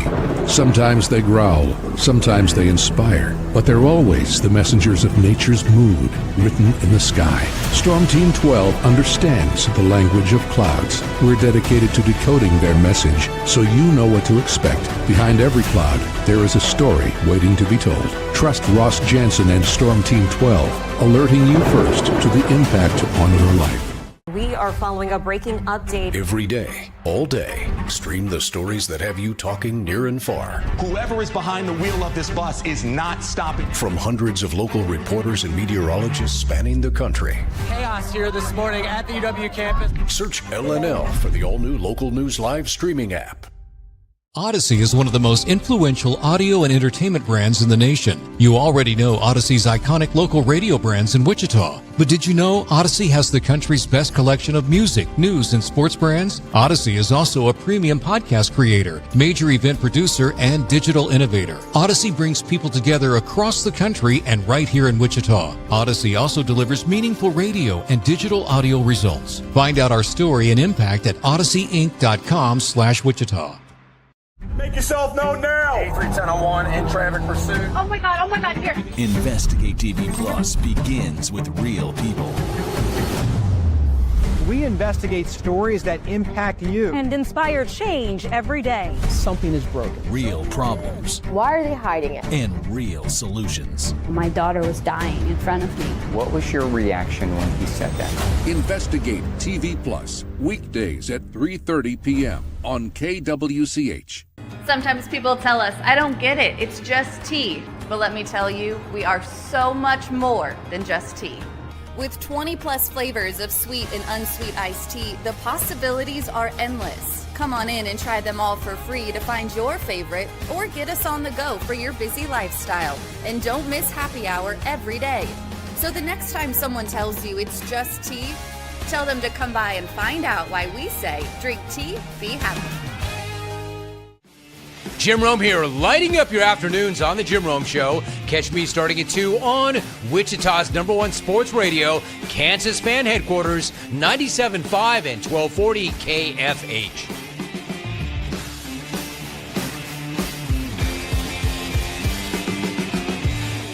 Mornings are busy. We're here to make your mornings better. We report the stories that affect you. 3 more hospital lies from contaminated apple juice just a day after the FDA issued a recall. We're here to make your mornings better. Closing east and westbound lanes of K96 for repairs. With 12 News, you're prepared for your whole day. Scattered thunderstorms across the state into the afternoon. Stay a step ahead with 12 News this morning on KWCH and KSCW.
Now, digging deeper with the teams you follow, it's another Sports Daily Insider interview on KFH. And that insider now, Joshua Briscoe of the Chiefs Radio Network, hopping on. So glad to have Josh in with us this year to help us navigate it. I'm not sure, Josh, that you would agree with that sentiment. The timing will be probably painful here for the next, month and a half as the Chiefs have to navigate this. What did you make of the game yesterday? I'll be perfectly honest. They were more in it than I thought they would be, especially considering how they looked offensively early, but they still fell short. What was your read on it? I weirdly, even remaining deeply frustrated and in many ways deeply disappointed in these first 2 weeks on a whole variety of levels. I think I feel better today than I did when we talked last Monday. I don't think it would ever required much imagination to say that, well, the football team that lost to the Los Angeles Chargers, if you removed the uniforms, the names, the pre-existing expectations that you had, you said, okay, one team lost it in Brazil in week 1. That team then gets the Philadelphia Eagles at home. What do you think happens? And I think most of us would say they probably lose that game to the better Eagles team if they lost it to the inferior Chargers team. And I think that the thing that has heartened me, despite still plenty of frustrations and plenty of real issues, the thing that has heartened me is that the defense was so much better against what I thought was a much steeper challenge. Not just with Hurts and the weapons, but with the offense on last night's game, even though, yes, this 0-2 start is literally unprecedented for Patrick Mahomes. Let's talk about Patrick Mahomes a little bit here, Joshua. I mean, he was the only consistent form of offense for this team from start to finish in the game. I mean, he ran the ball a ton. He was able to get into the end zone at one point. But man, there were multiple times where I'm like, man, he's going to play 1 on 11 here. And I don't know if there's really even any kind of fix for this, or like, this is just what it's going to be for a while. I think it's kind of what it's going to be for a while. Hopefully Xavier Worthy practicing late last week means that he's going to be available soon, if not Sunday night. I have no further info on that than you guys do, but that would be helpful. And even then, what does he look like when he returns? But I do think that's kind of it. You see this like superhero, Superman, do-it-all effort from Mahomes 2 weeks in a row, and I think, notably enough, 2 losses, right? Because it's a hard way to win football games, to make one guy ever do everything. The upshot is that in 99% of cases, you have a football team and an offense who's underperforming. You don't get to wave a magic wand and bring back a top 20 wide receiver in the league in week 7 and bring back top 40 wide receiver in the league whenever Xavier Worthy gets healthy. So there are now plans to re-inject the talent this offense needs at the weapon spots, or at least at the receiver spots, I should say. But then the questions remain about the running back room, the running game altogether, what's going on with the offensive line right now, the tight ends, Travis Kelce's tough start. So there are plenty of like very real issues that could absolutely derail this team's season, but there are also planned additions now, knowing that the two guys this offense was built around this year haven't been on the field these two games. And Mahomes has not been perfect either. He's been Superman. He missed a throw to Tyquan Thornton. One of them. He hit one. He missed one. Like it's all there. So then the question becomes, okay. And I sent this to Tommy during the game. I said, by Halloween, I think this is going to be a very good team. Is that too little, too late? Do you agree with that? And I'll make you make the call. Is this the year they don't win the West? It's crazy, but like not only am I still not ready to say it's the year they don't win the West, I'm not ready to say it's the year they're not in the AFC Championship game. Now, those are two different questions, right? You can make the AFC Championship game as a wild card team, and if you are looking at that back half of the season acceleration, then that's on the table. In fact, not only is Halloween not too late for me, I think it might be 3 days too early for me, because here's where I've kind of settled now, okay? And I said this before the Eagles game. I might have said this to you guys last week, so it's not brand new here. But if they're 3-3 when Rashee Rice gets back, I think that's okay. The crazy thing is they might be 4-5, and I can see them ending this season 12-5. And that's not just blind optimism, blind homerism. It's the back half of the schedule being softer.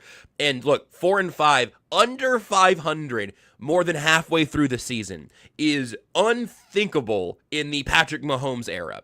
But I think if they are at that point, if Xavier Worthy, I'm giving you some ifs here, but Rice is back, if Xavier Worthy is healthy enough to play like himself in that second half of the season, I really do think you're going to get the best version of the defense from Steve Spagnuolo, which I still think has a pass rush problem, but I can see the defense looking fundamentally better in that second half. The offense will be fundamentally different with Rashee Rice and Xavier Worthy. So I really do think, for me, because they play the Bills on November 2nd. The next game in Denver after the bye week. From that point on, you might have to win out in this view where you're 4-5 at that, losing to the Bills. But I really do think from that bye week on, they could look like a, again, fundamentally different football team, really on both sides of the ball.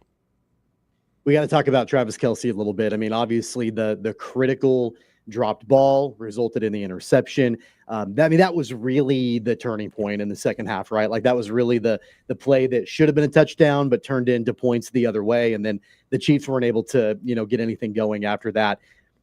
Is this something that, as Travis Kelce is getting older, that we just kind of have to start thinking like we're not going to be able to see the incredible plays from him as often or as frequently, or is that just a fluky thing that happens sometimes?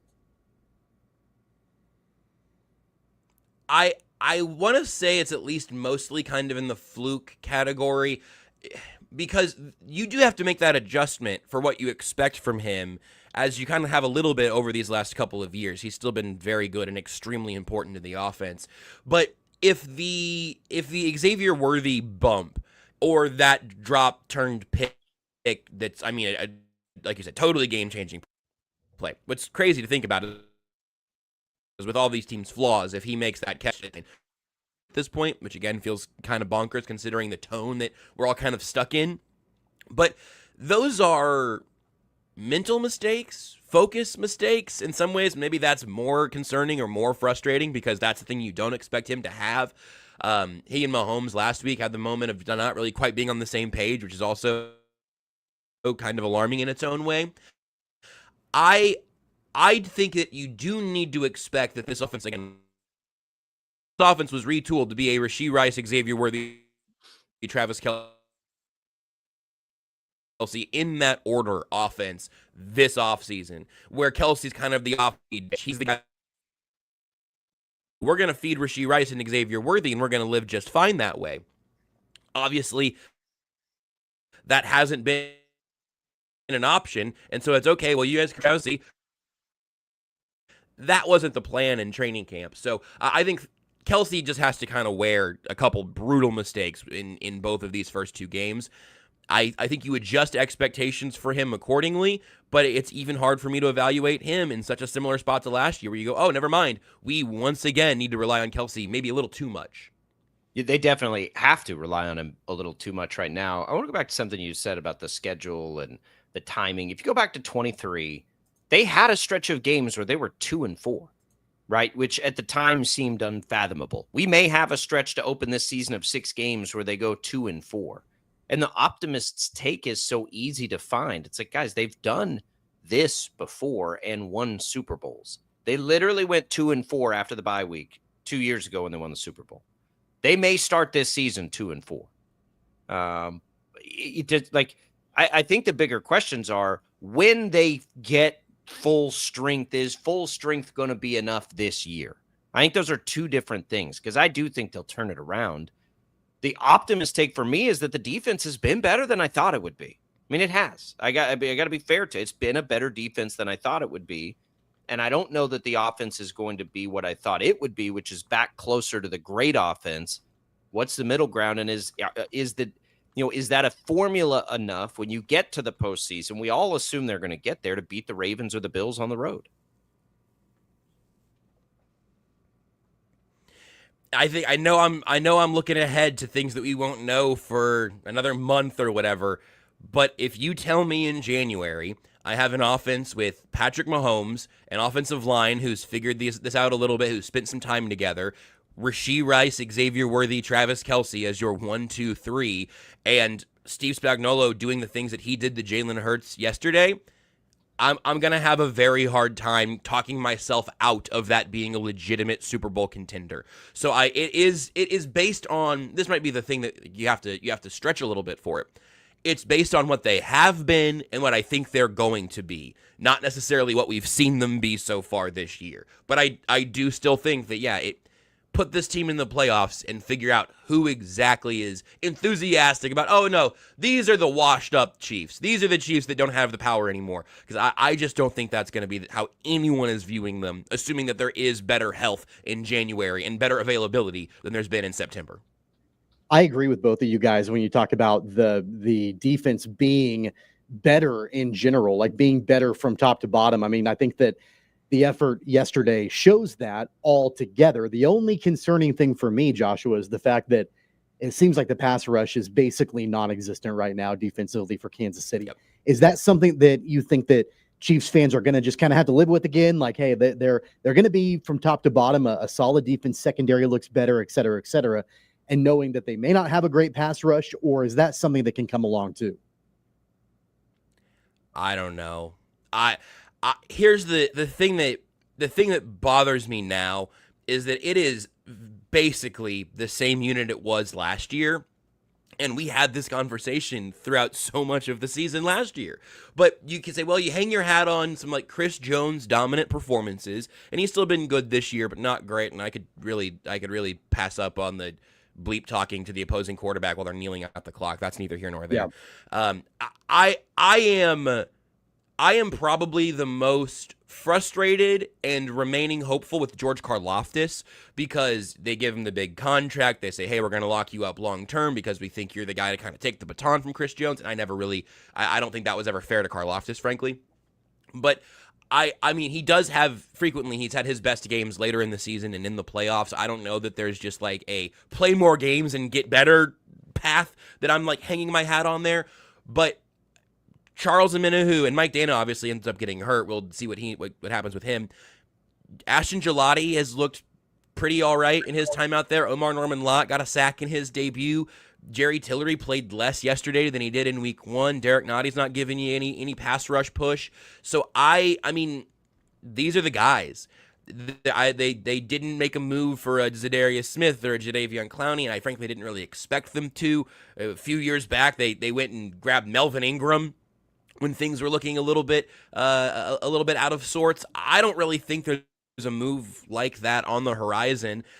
I think you ask for a little more from the rookies here and there. That's not a fix, though. I think it's probably going to be the adjustment we saw yesterday, which is that Spags is just dialing up even more exotic pressures depending on the opponent. And I just think you're going to need even more from Chris Jones and certainly more from the guys not named Chris Jones. They have to win some one-on-ones.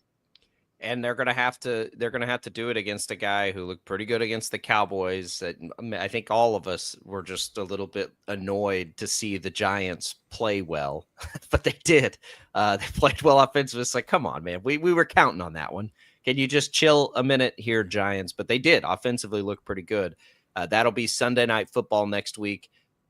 Boy, if they don't get that one, I'm not terribly worried about it. But the Giants look better than we thought they would this week. So who knows? It's the NFL. Raiders, Chargers tonight, real quick. Joshua, I assume the answer is Chargers here, but who do you think is the bigger threat right now in the AFC West? And we can include Denver in there, even though they lost. It's kind of funny because I feel like Denver was getting all that love, and now again, like you said, they're down to 1-1. Man, some like remarkably wacky games yesterday. What a league! That's fun. I came into the season being higher on the Raiders than most people, and I feel good about that. I don't think they're going to win the AFC West. I have come in multiple years higher on the Chargers than I should have been. I don't really think they're going to win the AFC West. I think the Broncos are fundamentally flawed at quarterback. I am not a Bo Nix believer, but I am kind of a Sean Payton believer. The thing that I cannot believe that I'm saying is the Broncos defense for real? Like, all of the preseason hype that they got as one of the best units in football, is that defense for real? It just merely got owned by Daniel Jones for a week. That's my question for the AFC West. Is Daniel Jones the guy throwing off our calibrations for how good the Broncos defense may be? Something I cannot imagine having said before the season. I cannot believe the Colts are 2-0, and I don't believe in them at all still. But maybe I should.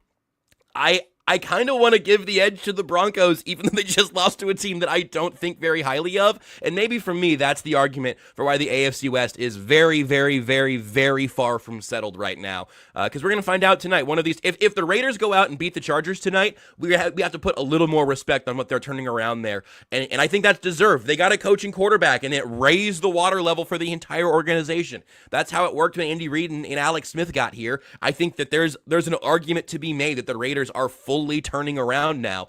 So it's a really, really good division, and funnily enough, the Chiefs would probably benefit from it just beating itself up this year, and you hope that you can win the division with 11 or 12 games. Yeah, I think that's a great point. I think all three teams are better than they have been, but that may be the thing that saves the Chiefs. How many times did Pete Carroll win the division in the NFC West with teams we thought were not going to be very good? So I can't wait for that game tonight. Josh, we appreciate it. Chiefs Radio Network returns next week, Sunday Night Football. You'll hear it all right here on KFH. Thanks for being here, man. There goes Joshua Briscoe of the Chiefs Radio Network. Man, what a weird time. What a weird time to be alive in the AFC West, Tommy. Who you taking tonight, by the way, in Chargers Raiders? I think I'm still leaning Chargers. I think it's just, the Raiders are I think that they're for sure on the come up, but they're unproven, right? Like it's not there yet. Like I'm not fully a believer, but I am a believer in what the Chargers are doing. So at least early on in the season, it may flip flop when these two teams play later on this season for a second time, but at least for tonight, I'm going Chargers. They got to go on the road after the Brazil trip.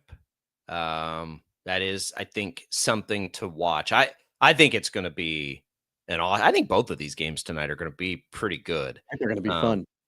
It's funny. We've gone basically this entire show talking Chiefs and really not spent much time on the tush push, right? Like that really hasn't been much of the conversation. Do you change your mind? Are you with me now that we can just get rid of that stupid thing? I hate that place so much.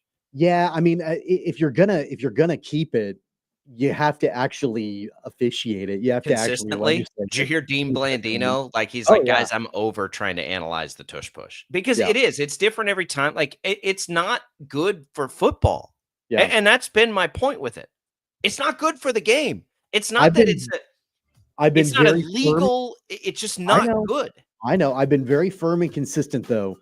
From the game yesterday, the Chiefs didn't lose because of the No. There were a lot of other reasons why that certainly didn't help. It didn't help that they didn't get any of the calls.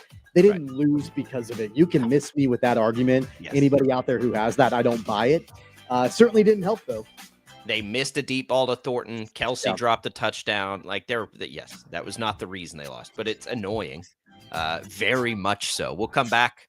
Last full segment of Sports Daily. Don't go away.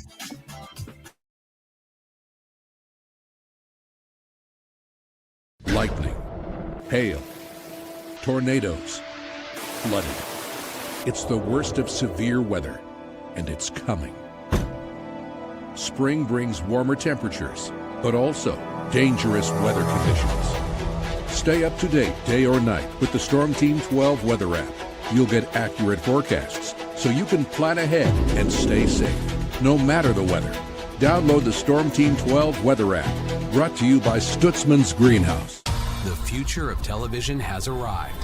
Next Gen TV is here with stunning video, movie theater quality sound, enhanced voice clarity, and interactive features, all upgradable for the future. Learn more at watchnextgentv.com.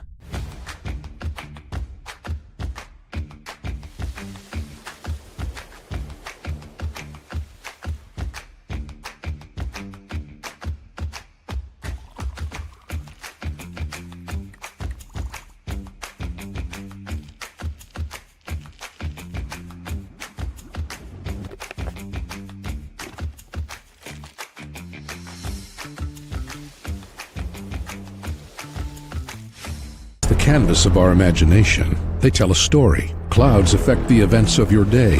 Sometimes they growl, sometimes they inspire, but they're always the messengers of nature's mood, written in the sky. Storm Team 12 understands the language of clouds. We're dedicated to decoding their message, so you know what to expect. Behind every cloud, there is a story waiting to be told. Trust Ross Jansen and Storm Team 12, alerting you first to the impact on your life. We are following a breaking update. Every day, all day, stream the stories that have you talking near and far. Whoever is behind the wheel of this bus is not stopping. From hundreds of local reporters and meteorologists spanning the country. Chaos here this morning at the UW campus. Search LNL for the all-new Local News Live streaming app. Odyssey is one of the most influential audio and entertainment brands in the nation. You already know Odyssey's iconic local radio brands in Wichita. But did you know Odyssey has the country's best collection of music, news, and sports brands? Odyssey is also a premium podcast creator, major event producer, and digital innovator. Odyssey brings people together across the country and right here in Wichita. Odyssey also delivers meaningful radio and digital audio results. Find out our story and impact at odysseyinc.com/Wichita. Make yourself known now. 8310 in traffic pursuit. Oh my God, here. Investigate TV Plus begins with real people. We investigate stories that impact you. And inspire change every day. Something is broken. Real problems. Why are they hiding it? And real solutions. My daughter was dying in front of me. What was your reaction when he said that? Investigate TV Plus, weekdays at 3:30 p.m. on KWCH. Sometimes people tell us, I don't get it, it's just tea. But let me tell you, we are so much more than just tea. With 20 plus flavors of sweet and unsweet iced tea, the possibilities are endless. Come on in and try them all for free to find your favorite or get us on the go for your busy lifestyle. And don't miss happy hour every day. So the next time someone tells you it's just tea, tell them to come by and find out why we say drink tea, be happy. Jim Rome here, lighting up your afternoons on the Jim Rome Show. Catch me starting at 2 on Wichita's #1 sports radio, Kansas fan headquarters, 97.5 and 1240 KFH.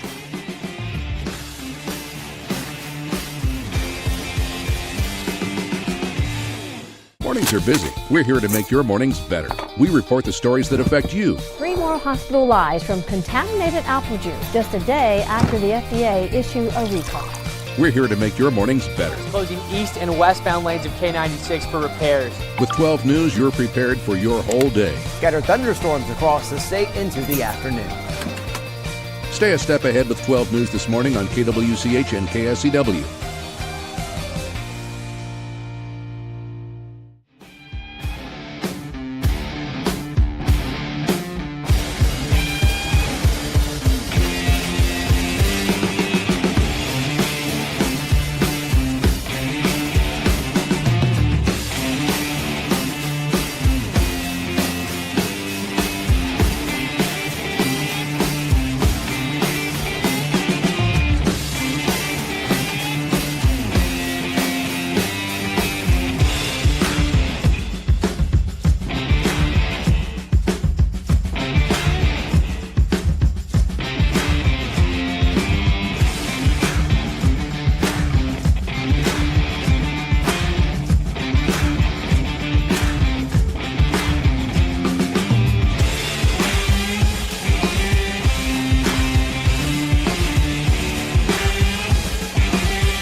back in, everybody, to Sports Daily. Glad you're here with us. Thanks to Crestview Country Club for being a great supporter of the program. Tommy, we got to go play golf. We're in a drought.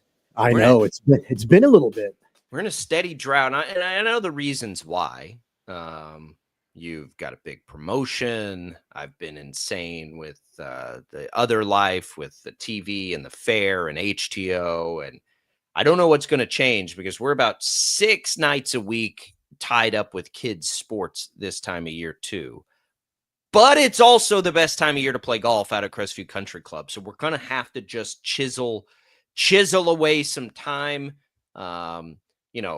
maybe stretch the truth a little bit with our wives and tell them we've got some mission critical meeting we've got to be at, and we sneak away. I don't know what it's going to take.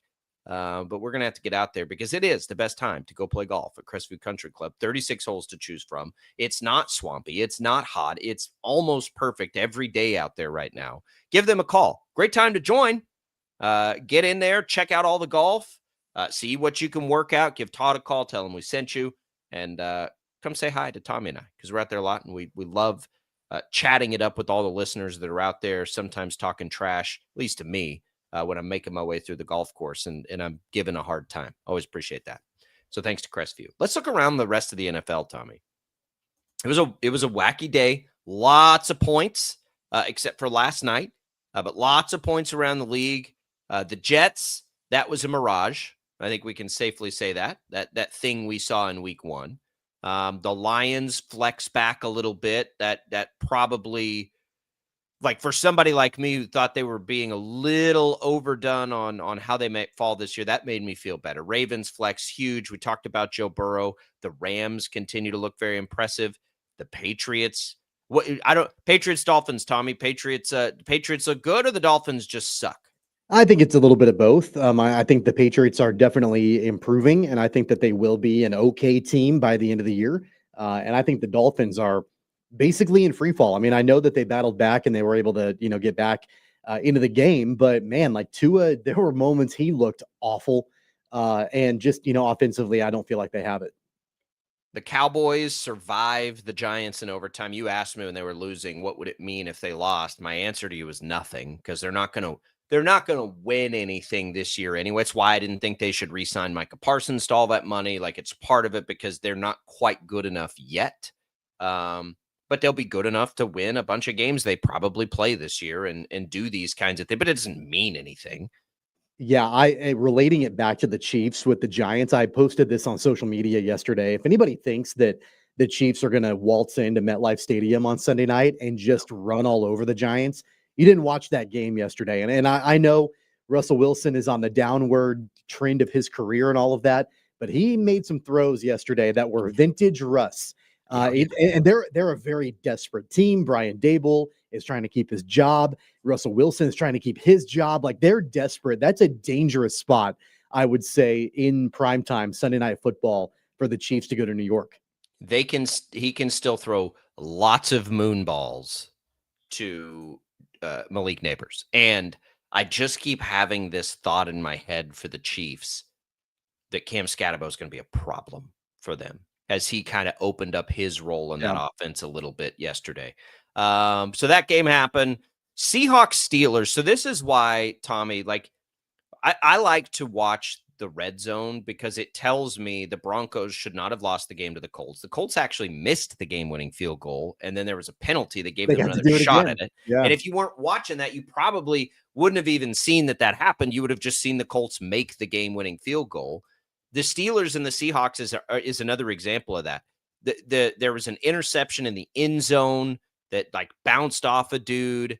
The Steelers didn't realize on the new kickoff rules that you can't let it just bounce into the end zone, and Seattle recovers it for a touchdown. You can talk about a weird one. That was a weird game, but it looks like Seattle went to Pittsburgh and just housed them. That's not really what happened in that game. So I thought that was an interesting one as we continue to kind of watch the Aaron Rodgers experiment. The 49ers get a win without their quarterback, without their star tight end. Cardinals win. I'm just trying to go through the rest. The one that probably merits a little bit of talk here. The game last night, the Falcons beat the Vikings 22-6. JJ McCarthy. I thought the crew last night on Sunday Night Football did a really good job with it. Like, he's played one good quarter of football and 7 bad quarters of football. But I would say this, like, what did anybody expect with by all accounts, a rookie stepping in? Like, it's going to take them some time. But do you think the Vikings can end the season as good as they did a year ago with Sam Darnold as the quarterback, who kind of did the opposite, right? Was great and then fell off a cliff at the very end of the season. I still kind of think it's going to be a rocky start, and by the end of it, I do believe in JJ McCarthy. I think he'll be a whole lot better late in the season than he is right now. Yeah, I don't know. I mean, there's really not any kind of body of work to back that up. That would just be a gut, like a gut reaction or a gut feeling from you. Yeah, I know. Obviously, he did really well in Michigan and all of that, but this is a completely different. Oh, sure. World I for just him. like his prospect. Yeah, I mean, sure. Like he has the makings to be really good, but if you're not able to take advantage of the fact that you've got a really good team around you and you've got really good talent around you, and Justin Jefferson, Jalen Naylor, TJ Hawkinson didn't even get targeted until late in the ball game, and he's one of the best tight ends in the entire NFL. If you can't take advantage of the fact that you've got a tremendous amount of talent around you, it's going to be really hard to be able to continue, getting better week by week. Will he be better? Sure. I mean, I think that that's impossible. He's not going to be this bad. Yes, it's not going to be this bad at the end of the season. But there's a reason why I've got the Vikings missing the playoffs. There's a reason why I don't have them. I have them being, not great in the NFC North, just because of the fact that we don't know what we're going to get from JJ McCarthy. Well, we're going to get a rookie quarterback is what we're going to get. So at best, he's going to go through times of struggle this year because rookies just do that. Or at some point in the first couple of Jaden Daniels has had his lumps this year. CJ Stroud certainly had them last year. It just takes a minute for young quarterbacks to find their groove. Look at Josh Allen. Look at Lamar Jackson. Like it takes a minute. So when you're the Vikings and you're kind of putting all your eggs in that basket, there's sort of this unique outlier in this, in that outside of quarterback, no matter who it is, they are 100% a Super Bowl caliber roster, right? They have some injuries on defense and some things they're dealing with. So does everybody else. But now you're entrusting the ship to a guy who's never done it before. And that is risky, right? That's risky. And last year they hit a home run with Sam Darnold. I don't know how you could look at it any other way, but it was risky last year too. I like McCarthy. Well, it's pretty hard not to love what you see from McCarthy, like all the intangible stuff when he's not playing. It's really a question of like, can he play the position at a high level? I liked him as a prospect. I had him behind Caleb Williams, and I think I had him in like a 2A, 2B with Jaden Daniels as far as like of that class that I think they're all actually going to be pretty good. But we'll see. But I also think it's fair to say in my mind that it's less about JJ McCarthy and it's more about the talent in that division. Absolutely. That's the hardest division in football to figure. Phenomenal. Yeah. And you've entrusted a championship caliber roster to a quarterback in an extremely difficult division who's never done it before. That's the key factor for me. He could be a really good quarterback with his mechanics and his, athleticism and playmaking, all the different things that he can bring to the table. But when you're taking on the juggernauts of the Lions and the Packers, and I would even argue the Bears are going to take a step forward this year. That's an They're going to be better division. It might be the most difficult division in all of football. And you're leaving your offense and your hopes and dreams on the shoulders of a guy who's never been there. I don't remember how good the AFC West was when Mahomes took over from Alex Smith, but you do have the same dynamic. Alex Smith was really good for the Chiefs, and he had him in the playoffs, and he had him with a puncher's chance every year. That's what Sam Darnold did for him last year. They could have brought Sam Darnold back, right? They turned it over to the rookie. It's almost the same. They could have had Aaron Rodgers. Aaron Rodgers wanted to play for the Vikings. Yep. They could have kept Kirk Cousins. And so that's, I think, at the end of the day, what is going, like, where people are going to judge this team at the end of this year, next year, the year after, is all the what ifs. If it doesn't work out with JJ McCarthy, you had the opportunity for all of these other quarterbacks, and you chose McCarthy. Well, That's what, so the Chiefs do the same thing, and Mahomes takes it and runs, obviously, immediately. Sure. McCarthy's not going to do that. So what can he do by the end of it? I think watching him of the rookies this year, because we got such a good look at everybody last year. I'm with what Joshua Briscoe said. I don't think Bo Nix is the next coming. I think he might be okay, but I don't think he's still. I think they're all going to have staying power. I think the class was an incredible quarterback class, but which ones are the best? We need more time. Have you not thought Caleb Williams looked better this year than he did last year? Like, it's going to take a little time. McCarthy just happens to be on the team, maybe, of all of these teams with the most talent around him. Like, he was probably dropped into the most ideal situation for a quarterback, and now he's got to put up, and he did not last night against the Falcons. Tonight, we get some good ones. I'm excited for Bucks Texans. I'm excited for Chargers Raiders. I love when we get the double headers. There is no way in hell I can stay up late enough with this show for, what do we got, an 8 o'clock? Is it an 8 o'clock or is it a 9? Is it a true 9 o'clock kick? I think it's a 9 o'clock kick. Like, I got to try to make it through the first half of that game, and that's the game I really want to see. But we'll get there. That'll be, we'll cook it up. But both of those games look like they're going to be really good. Texans are 2.5-point favorites at home. I'll probably take the Bucks there. And we picked Raiders Chargers. I took the Raiders. I just think it's a big ask for the Chargers to come back, go on the road, get the hook. Not get the hook. The Raiders get the hook at 3.5. But I think they're both going to be a lot of fun. I hope we just get some points. The last night was disappointing after the wild day of scoring to have that field goal fest. Yeah, it was rough. And I mean, I think that it tells you a lot about the Falcons as well. I think it tells you about Michael Penix Jr. I think it tells you, obviously Bijan Robinson is the top of the class in the NFL running the football. The Falcons, we'll see how the Bucks respond tonight in the game against the Texans. But man, the Falcons looked pretty impressive yesterday. Well, I mean, Penix didn't look that much better than McCarthy. He just didn't throw the interceptions. The Bucks beat the Falcons last year, of course. And if Emeka Egbuka is that dude and they get Godwin back with Evans and all the weapons that they have, the Bucks probably are going to have something to say here. And I think that's cool too, because Baker Mayfield is fun to watch. All right, we'll come back. We got more Sports Daily. Stick around here. It's Albrecht and Castro on a Monday.